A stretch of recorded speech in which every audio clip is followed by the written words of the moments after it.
好你个林之夏，我们一家人在这帮你看了7、8年的房子，现在房子要拆了，你就要赶我们走，凭什么？就是，当初你爸妈盖这房子，老子还出了不少力来，这房子跟你才没关系。之夏，我爸妈说的也没错，我们住了这么多年，怎么也算半个主人了。拆迁款你想一个人拿，是不是不太厚道啊？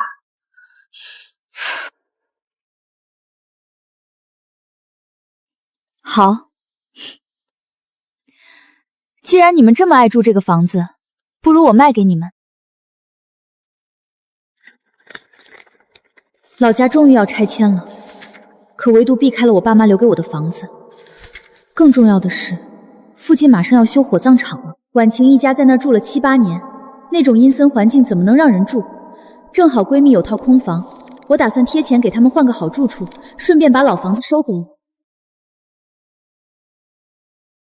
我迫不及待地回老家告诉他们这个好消息，可我没想到，推开门，他们倒先送了我一份大礼。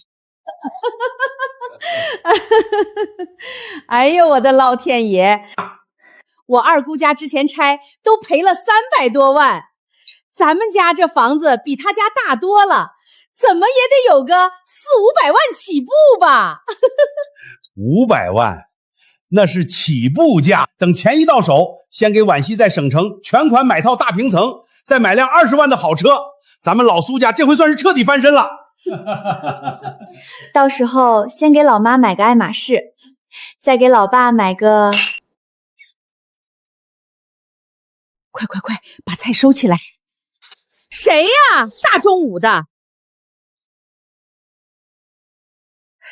之夏，你怎么回来了？也不提前打个电话说一声。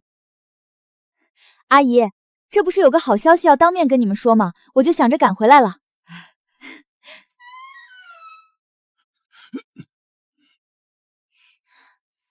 哟，中午就喝上了，这是中彩票了是咋的？这么丰盛？没啥好日子，就你说嘴馋，随便吃点。之夏，你坐，吃饭了没？我给你拿双筷子啊。没事儿。对了，我刚刚在门口好像听到你们在聊几百万大平层什么的，怎么，你们家也在镇上买房了？也要拆迁暴富了？怎么了？我说错什么了？嗨，没事儿，我和你叔瞎聊呢。那个之夏，你今天特意跑回来是有啥急事儿吧？阿姨，其实是这样，这房子不是快到期了吗？我这次回来就是想跟你们说，我不打算续租了。不过你们放心，我在镇上已经帮你们看好了。哎呦，之夏啊，不是阿姨说你，咱们两家这关系早就跟一家人一样了。你这突然说不租了，这不是把我们要往外赶吗？就是啊，之夏，咱们这老邻居老朋友的，有什么事不能商量，非要搞得这么生分，是不是嫌租金给低了？叔阿姨，真不是这个，主要是这周围马上要大施工了，环境太差，又吵又脏的，我也是为你们好。为我们好？林之夏，你怎么这么有心眼啊？我看你是怕我们沾了你的光吧？阿姨，你这是什么意思？咱们住了7、8年了吧？这房子要是没我们看着，早就荒得没法住人了。这些年我们给你交的租金哪次迟过？这房子里里外外哪样不是我们老苏家在操持？没有功劳也有苦劳吧？你现在突然说不租了，这不是卸磨杀驴吗？阿姨，我真没那个意思。没那个意思？我看你就是这个意思。现在全镇谁不知道这片要拆迁分几百万？哼，平日里装的跟我家婉晴千好万好的，真到这时候就想着把我们一脚踢开，不就是想独吞吗？林之夏啊，你这么做就不怕半夜睡不着觉，遭人戳脊梁骨吗？阿姨，您说什么呢？谁告诉您我家要拆了？哟，还在这装傻充愣呢？不是，且不说这房子根本不会拆，就算拆了，这房产证上写的是我的名字，拆迁款跟你们有什么关系？放屁！怎么没关系？你去街上打听打听，现在谁不知道这院子是我们老苏家的？当初你那个死鬼爸妈盖房，老子还搬过2块砖呢。我们住这这么多年，这房子早就是我们的。你想赶我们走，独吞几百万，做你的春秋大梦？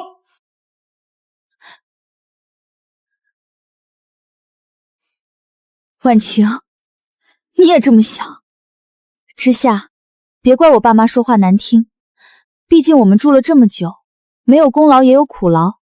这拆迁款你想一个人拿，确实不太厚道啊。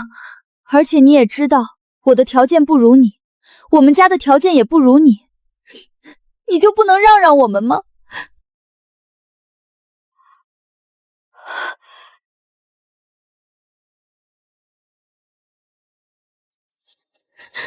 之夏，别怕，你还有我，我会一直陪着你。每一颗星星都是我们对叔叔阿姨的思念和祝福，他们在天上会收到的。之夏，我们约定好了，要做一辈子的好朋友，一辈子的好闺蜜。之夏，你已经有稳定的工作，有体面的生活，可我呢？我考研考了3年，每一次都差那么几分，我工作也是刚找的，我爸妈年纪也大了，身体也不好，我们家现在真的很难，你就不能帮帮我们吗？之夏，你已经有稳定的工作，有体面的生活，可我呢？我考研考了3年，每一次都差那么几分，我工作也是刚找的，我爸妈年纪也大了，身体也不好。是啊，婉晴这孩子命苦啊，你看看他为了考研熬了多少个通宵，头发都掉了一大把。我们老苏家就指望这拆迁款翻身了。之夏，你真把我家婉晴当朋友，分我们一点怎么了？所以就因为我过得好，你心里难受吗？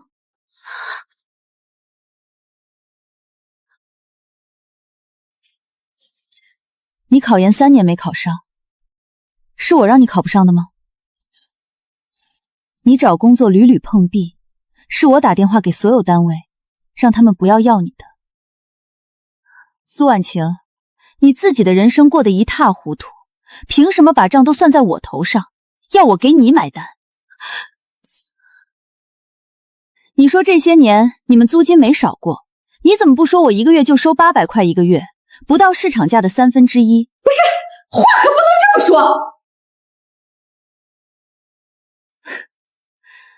苏叔，你说你出了力，房产证上有你苏建军半个字吗？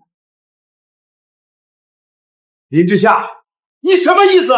那你当年领工钱的时候签字了吗？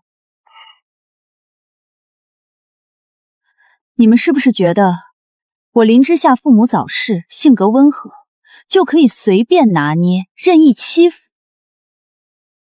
我今天把话撂在这儿，租约月底到期，3天之内把你们的东西收拾干净，滚出去。还有，别再做梦拆迁款了，那笔钱跟你们苏家没有任何关系。林之夏，你真以为你一个人能守得住这房子？你要试试吗？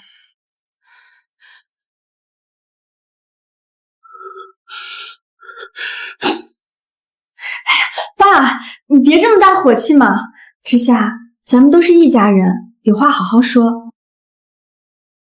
之夏，要不这样吧，既然你不让我们住，这房子你也舍不得空着，不如你把它卖给我们，我们出钱买，写我们的名字，这样拆迁款名正言顺就是我们的了，好不好？对对对，我们出高价，绝对不让你吃亏。之夏，你也别太死脑筋。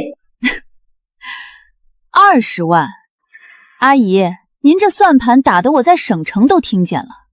隔壁老姚家3个月前刚卖了一栋，比这房子还旧，成交价52万。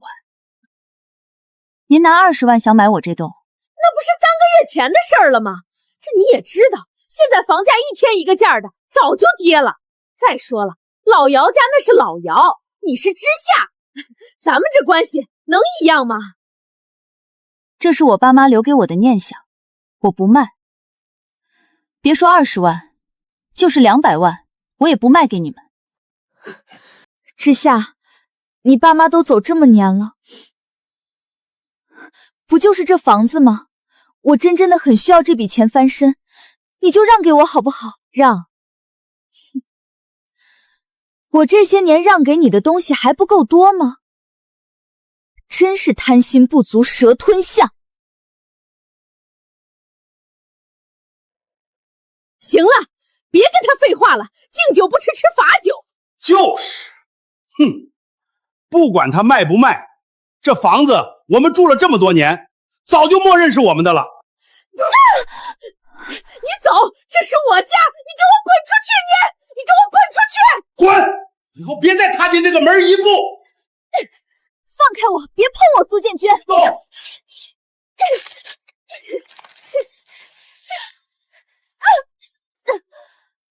我告诉你，从今天起，这里不欢迎你。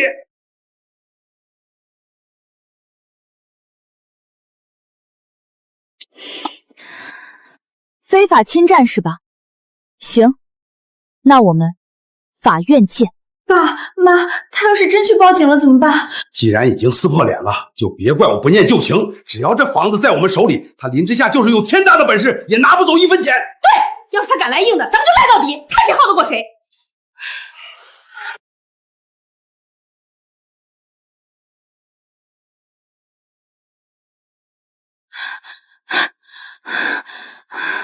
林主任，不好了，楼下大厅乱套了，有一家人指名道姓找您，正在那儿闹呢。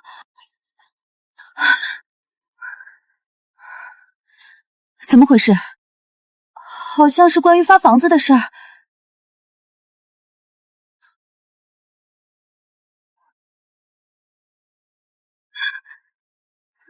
没天理了啊！大家都来评评理呀！你们单位究竟招了个什么烂心肝短性？你们领导呢？赶紧给我出来！我一把年纪了，还要出来讨公道啊！今天不给我们一个交代，我老太婆就死在这儿，死给你们这群黑心肝儿的看！闹够了没有？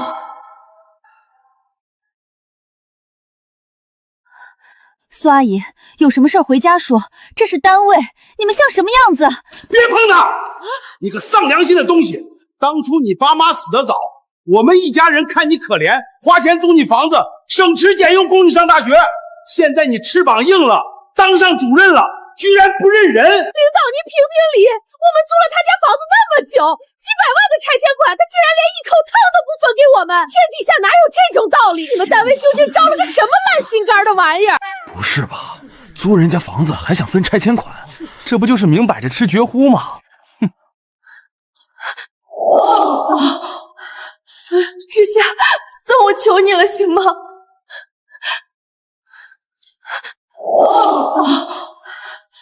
之夏，算我求你了，行吗？都跪下了，这也太狠了吧！林主任是不是真有点绝情？毕竟是从小一起长大的。我知道我不该来你单位闹，可我没办法呀。我男朋友家说了，没有房子就不结婚。之夏，咱们从小一起长大，你真的忍心看着我因为没房子被退婚吗？之夏，我真的不想逼你。哎呀，我的乖孙女啊，你求他干什么？他这种铁石心肠的人，哪里会在乎你的幸福？领导啊，你们看看这变成什么样了？吵什么吵？这里是办公场所，成何体统？你是领导是吧？你来的正好，这丫头要逼死我们一家老小啊！小林，这怎么回事？家里的事儿不能私下解决吗？闹成这样，让外人看笑话。主任，他们这是讹诈，我家房子根本不拆迁，他们非讹诈！你敢说你不拆迁？你敢说这房子没我们的份儿？咱们今天就把话撂这儿，两个选择，要么拆迁款分我们一半，要么你现在就把房子卖给我们。对，不答应，老太婆我就撞死在这柱子上。小林啊，老人都闹到单位来了，你总不能真逼出事，要不就协商解决吧。虽然单位不管家务事，但既然老人家都闹成这样了，不就是套老房子吗？现在二手房市场不景气，人家愿意出钱买，不如你就卖了吧，息事宁人嘛。哎呦，还是领导英明，这就是明理人啊！听到没，死丫头，你们领导都发话了，赶紧的拿钱。行，别后悔。这房子我卖了。你真卖？你说真的，该不会又想耍什么花样吧？我认输，走行了吧？你们家不就是吃定我不敢闹大吗？再由着你们闹下去，我工作还要不要了？惹不起我躲得起，房子卖给你们，从此咱们再无瓜葛。大伙儿可都听见了啊！他亲口答应把房子卖给我们，说话要算话。林主任，你别冲动啊，这节骨眼上，林之夏，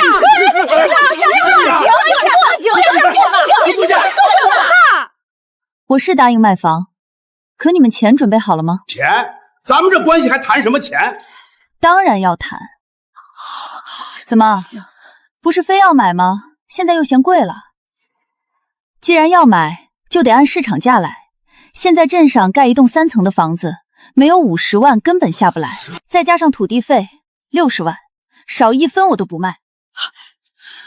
60万，你怎么不去抢？60万，你怎么不去抢？黑心烂肺的臭丫头！当初你爸妈买地加盖房，总共才花了5、6万。这老破房子都几十年了，哪值这个价？我顶背出6万。还给个屁的钱！这些年咱们家交的房租都不止6万了，就该直接抵了。是啊，之夏，看在咱们是好闺蜜的份上，多余的部分我们也不让你退了，就当做给你的补偿。啊？那我是不是还得谢谢你？你们也知道，是当初90年代的5、6万和现在能是一个概念吗？60万，所有税费由你们承担，否则一切免谈。反正租约月底到期，没钱买就按时搬走，不然我直接报警告你们非法侵占。你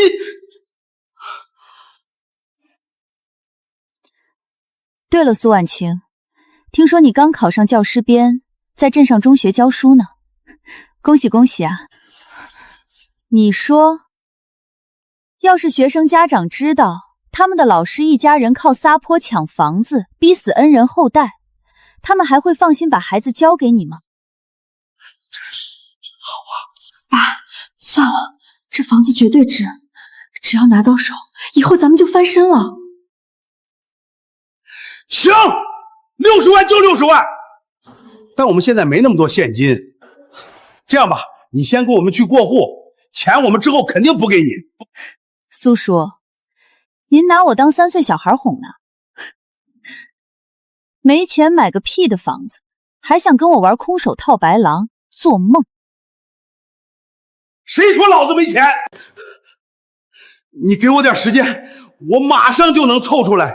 半个月，我最多给你们半个月时间，月底之前60万现金必须到我账上，否则你们立马收拾东西滚蛋，多1天我都不会等。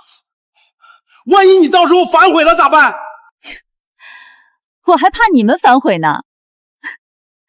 说来说去，你们家不就是惦记那几个拆迁款吗？但我今天把丑话说在前头，要是将来房子拆不了，甚至减值了，你们可别后悔，更别再来找我的麻烦。放屁！凭什么不拆迁？这地段这么好，迟早得拆。到时候几百万下来，少一个子儿我都跟你拼命。就是，太无耻了吧！逼着人卖房，还给人画大饼，长见识了。头一次见租房子还这么嚣张的，这跟明抢有什么区别？不会是看咱们林主任年轻好欺负吧？妈，你别说了，我们家不图那点拆迁款，就是住了这么多年，对这房子有感情了。至于拆不拆，我们根本不在乎。对，我们巴不得别拆呢。那房子我们住的舒坦，那是我们的家。很好，那不如这样，今天各位领导同事都在，就请大家帮忙做个见证。我林之夏自愿以60万的价格把那套自间房卖给他们苏家，绝不食言。我们可以当这个见证人，但口说无凭。既然双方都这么坚决，最好白纸黑字写一份正式协议，免得日后生变。还是张主任英明，这就叫明理人办明德事儿。多谢张主任，多谢领导，您这可是帮了我们大忙了，大恩大德，我们苏家没齿难忘啊！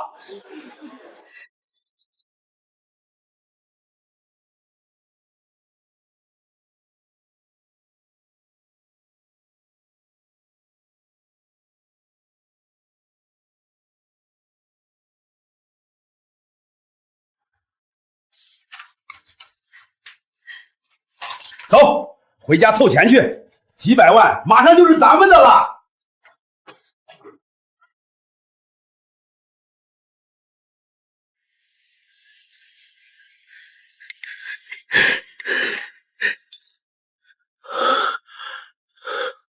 值了，值了，马上就有几百万了。哇，到手了，哈哈，到手了！之夏，你别这样，房子的事儿都是我爸妈的意思，你知道的，我在家里根本说不上话。咱们俩这么多年的感情，你真的要为了这点小事生分吗？等我拿到拆迁款，一定请你吃顿好的。小事？苏婉晴，都什么时候了，你还要在我面前演白莲花，不累吗？之夏，你怎么能这么说我？我只是想有个家。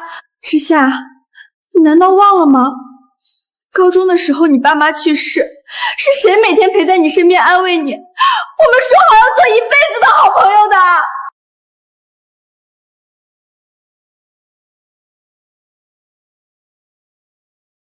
别提我爸妈，你不配。苏婉晴，你真让我觉得恶心。要不是我前几天收拾屋子拆开看，这出戏你打算演到什么时候？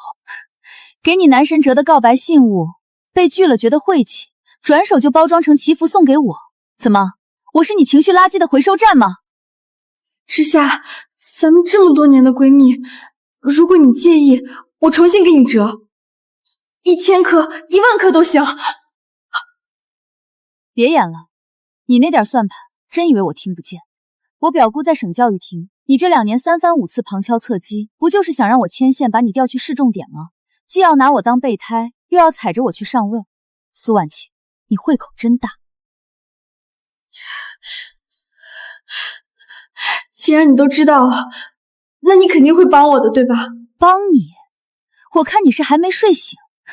当初是谁哭着喊着说对那套老房子感情深，死都要死在里面守着苏家的根？既然那么有骨气，那就好好守着你的破房子，在那儿烂一辈子吧。林之夏，你凭什么这么高高在上的审判我？我受够了！你以为我不知道你为什么爱跟我玩吗？不就是因为我哪都比不上你，你对我好，处处施舍我，不就是为了在我身上找那点可怜的优越感吗？你是不是一直觉得你在拯救我？可我最恨的就是你那副高高在上的样子。我甚至高兴过你爸妈终于死了。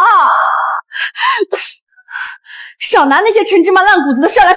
你爸妈养我，那是他们自己愿意发善心，我求他们救我了吗？那是我自己命大没死成。林之夏，你真以为我稀罕跟你和好？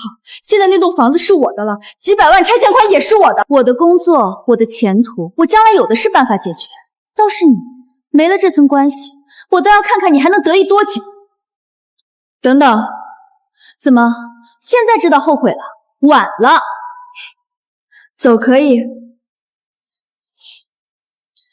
但这几年你从我这儿借走的钱，是不是该还一下了？没钱吃饭，生病买药。哦，还有上回我刚发年终绩效，你一口气借走8000，说报教资推准班，工作稳定了就还，这都拖1年多了吧？怎么，大富婆，这点钱还要赖账？马上就是百万富翁的人了，这3瓜2枣都舍不得还，说出去也不怕人笑话。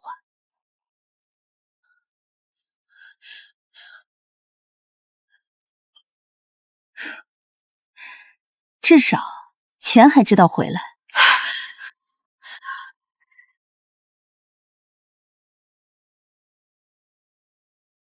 拿到卖房款的那天，我提前还清了房贷，又提了辆代步车，日子仿佛拨云见日，变得轻快起来。至于苏家，听说他们为了庆祝买到那套豪宅，在镇上摆了10几桌流水席，全镇的人都在传苏家走了狗屎运，捡了个天大的便宜，马上就要一飞冲天了。要知道，以往苏家因为没有儿子，长期寄人篱下，没少在背地里被人嚼舌根。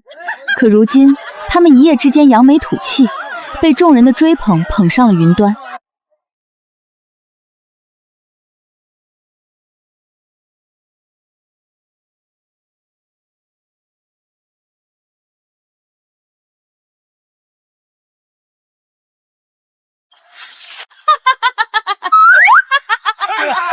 这一家人逢人便说苏婉晴是大功臣，是家里的福星。苏建军甚至扬言要给他招个赘婿，生个大胖小子，继承那所谓的100万家产。他们花钱如流水，仿佛钱是大风刮来的，完全没意识到，看你们还能得意几天。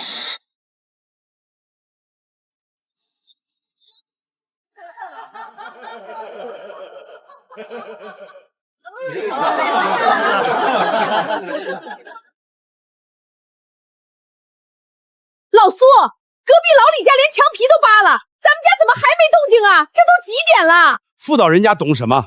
急什么？人家那是小户，咱们这是大户。大户懂不懂？那是得领导最后拍板的，压轴戏都在后头。就是妈，你慌什么？咱们家那装修可是花了大价钱的，他们肯定得好好评估，流程慢点也正常。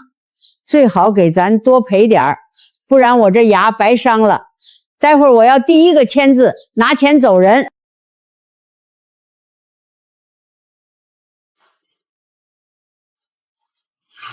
叫你们领导出来！大叔，你们这是有什么事儿？少跟我装蒜，我可先把丑话说在前头。我们家那房子那是刚花了60万全款买来的，里面全实木装修，没有500万，你们别来敲我家门。少一个子儿，我苏正军就把名字倒着写。500万，大叔，你喝多了吧？这大白天的做什么梦呢？哼，嫌我们要价高？我告诉你，现在这行情不是嫌贵，我是说你家压根儿就不在拆迁范围内，我们敲你家门干嘛？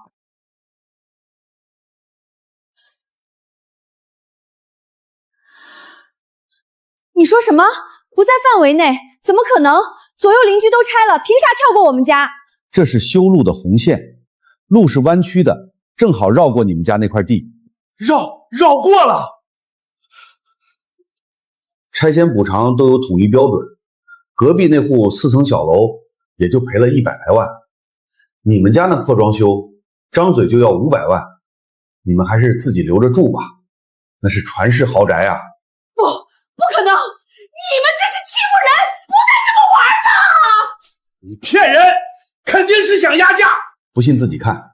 而且我实话告诉你们，这块地虽然不销路，但规划上划给了后面的项目。什么项目？是不是还要拆？拆是不可能拆的，等后面那个项目建起来，你们家那房子估计更不可能拆了。什么项目？镇西扩建工程火葬场。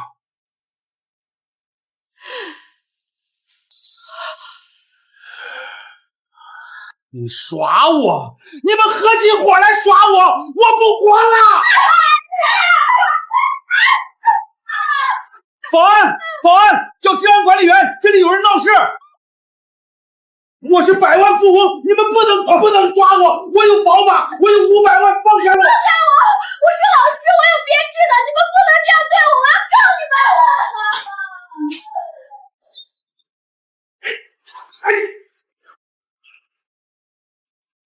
姓林的，你他妈居然敢坑我们！赔钱，赔老子的血汗钱！天杀的贱人，你把我们害得好惨！你这是存心要逼死我们全家！没天理哦！欺负我们老实人啊！没天理！林之夏，我最后警告你一次，立马退钱，不然我现在就去法院告你诈骗，让你把牢底坐穿！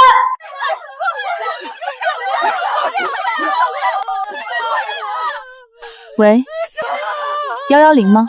这里有人寻衅滋事，打砸办公菜务，严重扰乱工作秩序，请你们立刻过来一趟。警察同志，你们可要为我们做主啊！就是他故意隐瞒拆迁真相，诱骗我们家花大价钱买了那栋破房子，这是诈骗，赤裸裸的诈骗。对，他就是个骗子，我们要告他。同志，这是当时的购房协议，还有我当时的录音。叔，婶儿，这房子真的不会拆，你们想清楚，拆不拆迁我们根本不关心，主要是住出感情了。对，我们巴不得别拆呢。那是我苏家的根儿，我死都要死在里面。这不能算数。他当时那个态度，我们都以为他是想独吞拆迁款，才骗我们，谁知道他说的是真话。你是故意的，对不对？你是故意的，对不对？你个一肚子坏水的东西！你要是早告诉我们旁边要修火葬场，我们跑都来不及，会买这套破房子吗？你今天必须赔钱，那是我们全部的家当。证据链很清晰，白纸黑字的协议还有录音为证，是你们强烈要求购买，对方不存在任何欺诈和诱导行为，这绝对不构成诈骗。即使你们起诉到法院，法官也不可能支持你们的诉求。你们还是消停点，赶紧把人家的损失赔了吧。没天理哟！都来欺负我这个老太婆！今天要是不把我们苏家的钱吐出来，我就死在这里给你们看！大妈，您要死也别死在这儿啊，回家死多方便。反正你们离火葬场那么近，说不定等到人家开业大潮鼻，还能给你们打个88折呢。你敢咒我死，我跟你拼了！都给我住手！都给我住手！再继续闹事，直接以寻衅滋事罪全部拘留。拘留？同志，不能拘留啊！我是老师，我要是进了局子，我的编制就没了，我的工作就全完了。林之夏，你听我说，之前的事情，是我们都有错，我们太冲动了。咱们20多年的交情，你看咱小时候一起长大的份上，就别跟我们计较了，好不好？20多年的交情，对啊，你知道的，我们家条件本来就没有你好，爸妈他们又糊涂，我们真的拿不出来这么多钱啊！你现在事业有成，何必为了这点钱逼死我们呢？逼死你们！苏婉晴，你别忘了，当初你们一家人指着我的鼻子骂我是白眼狼的时候，怎么没想过咱们有20年的交情？我那也是一时糊涂。林之夏，做人不能这么绝，你就当帮帮我。我现在工作好不容易才稳定下来，帮你。那谁来帮我？少拿工作说事，成年人做错事就要承担责任。好，林之夏，你真行，咱们走着瞧。站住！想走可以，刚才你们砸坏了我办公室的东西，先赔钱。你还要钱？怎么不想给？你不赔也可以，反正我知道你在哪个学校教书，明天我就带着发票去你们校长室坐坐，顺便跟你的领导好好聊聊，你是怎么带着家人来前闺蜜这里撒泼打滚、寻衅滋事的。我赔。林之夏，你给老子等着！爸，帽子叔叔还在呢，你还想被拘留吗？走。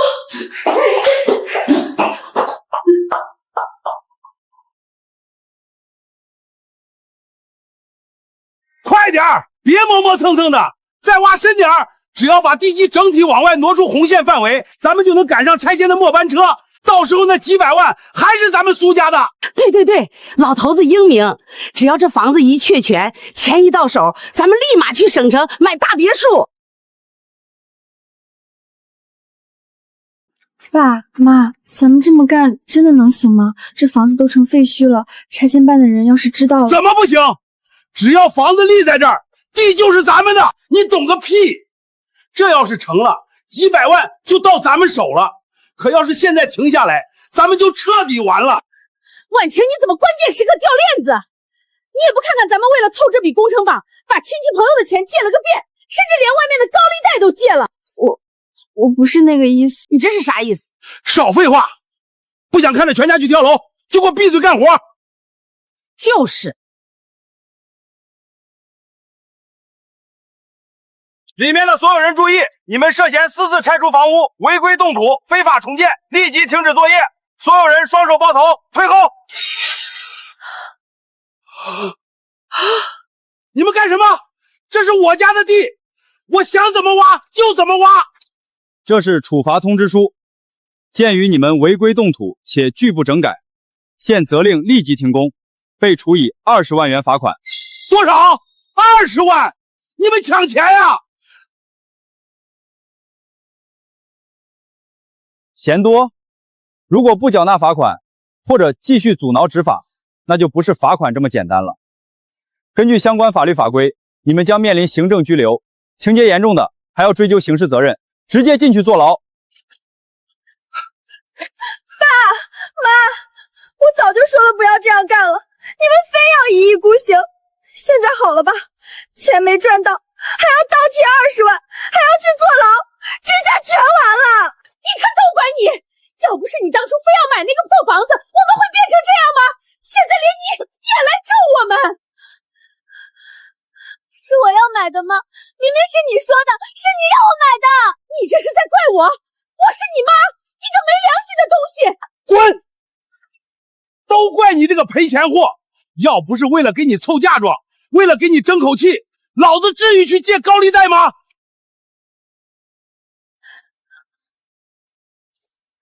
这位同志，请你冷静点，这里是执法现场，不是你撒野的地方，更不准你对家人动手。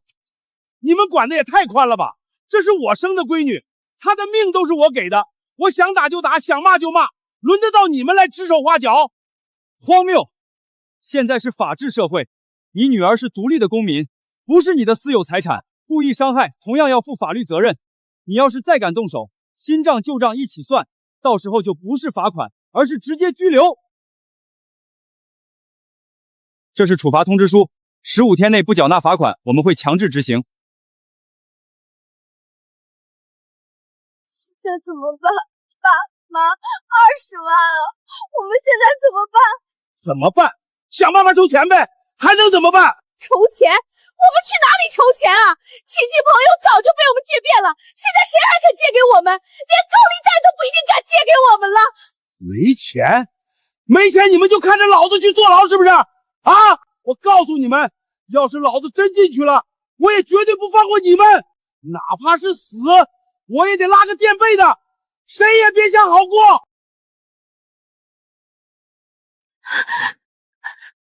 苏婉晴，别躲在里面装死！贪婪往往让人产生一种即将暴富的错觉。欠债还钱天经地义，你爸妈那个烂摊子你不收拾，今天我们就把这事闹大，让你全校出名。够了，够了，简直是有辱斯文。苏婉晴，你的那些家庭烂账已经严重影响了学校的教学秩序和声誉，经校委会紧急决定，予以开除处理。校长，别开除我，我求求你再给我一次机会。那是高利贷，我是受害者呀！我爸妈他们疯了，不关我的事，我不能没有这份工作。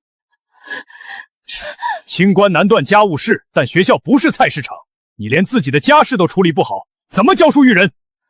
保安，把他请出去。放开我！放开我！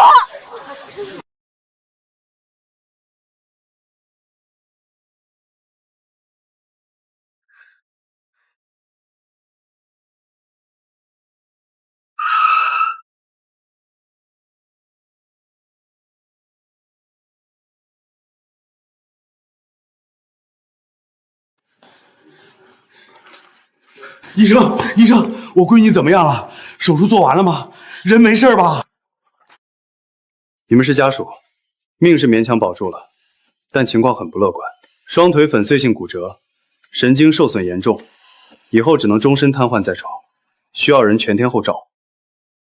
瘫痪了，以后是个废人了。那以后谁伺候我们？谁赚钱还债啊？老天爷啊，你这是要绝我们老苏家的后啊！真是个扫把星，把我们也拖死了。养个废人有什么用？家属，手术虽然结束了，但后续还需要进 ICU 观察。这是缴费单，先去把欠费和后续的费用交一下，一共是8万5。啊！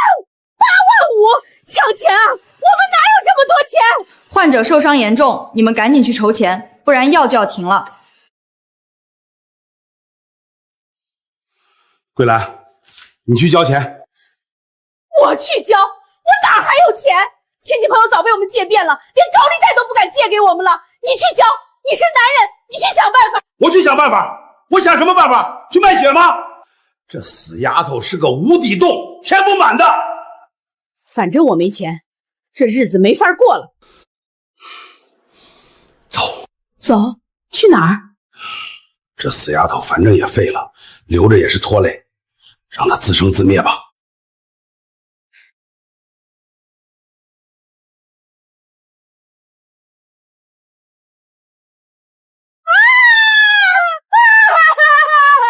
警察同志，你给评评理呀！撞人了！警察同志，你们要为我们做主啊！那个逃跑的西撞残了我孙女儿，那是我的命根子啊！我的婉晴啊，她才20多岁啊，以后只能躺床上了。天杀的司机，你撞人就算了，还逃逸，你还是人吗？这位大姐，你先起来，有话好好说。我们正在调查，如果真的肇事逃逸，法律一定会严惩。严惩？光严惩有什么用？我女儿下半辈子都要在床上度过了，以后吃喝拉撒都要人伺候，还要做康复。你们必须抓住那个司机，让他赔钱，最少得赔我们500万，不800万，少一个子儿我就死在这儿。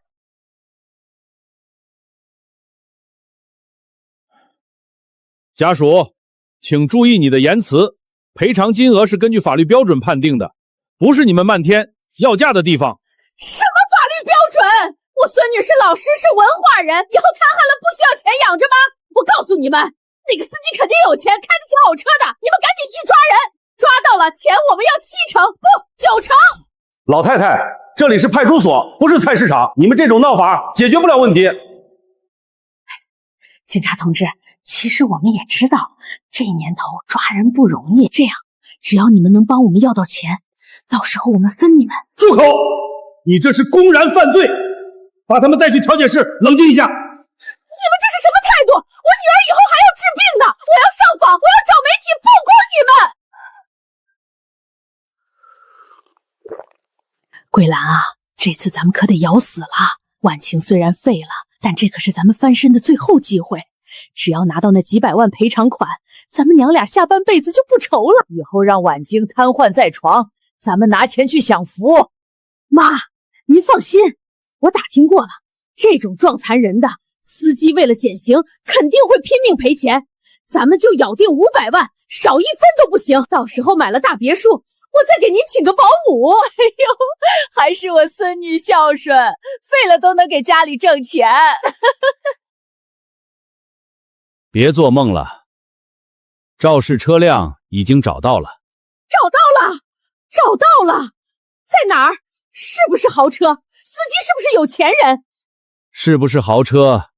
你们自己看监控吧。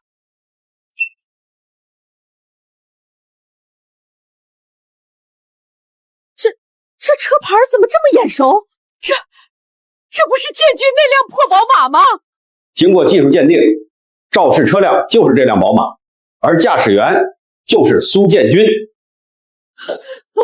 不可能！建军他怎么会？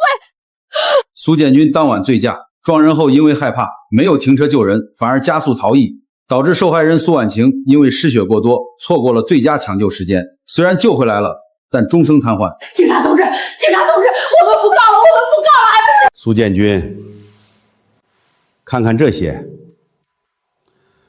这就是你撞的人。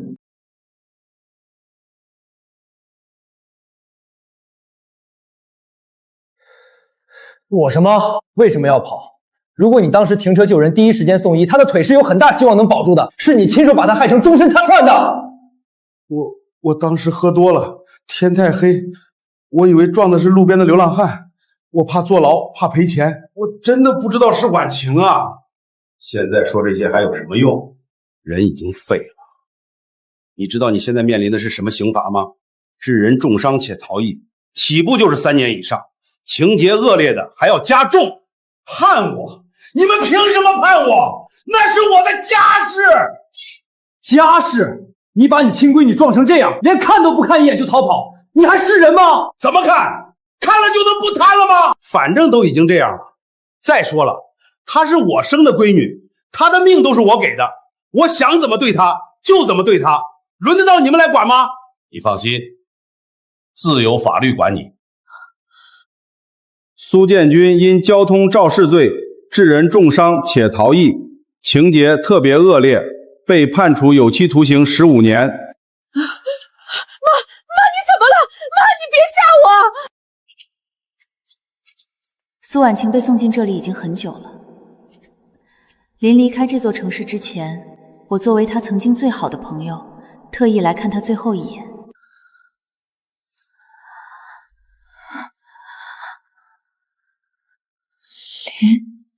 林之夏，是你吗？这是整理你旧物时找到的，藏在许愿瓶最底下的那颗蓝色星星。当初我没拆完。林之夏，你恨不恨我？真的吗？你真的原谅我了？我就知道我们这么多年的感情。我只是想说，人心易变，曾经的祝福是真的，后来的背叛也是真的。我不恨你，因为恨太累了。有一种念想停在从前不肯忘，有一种绝望爱到最后只剩伤。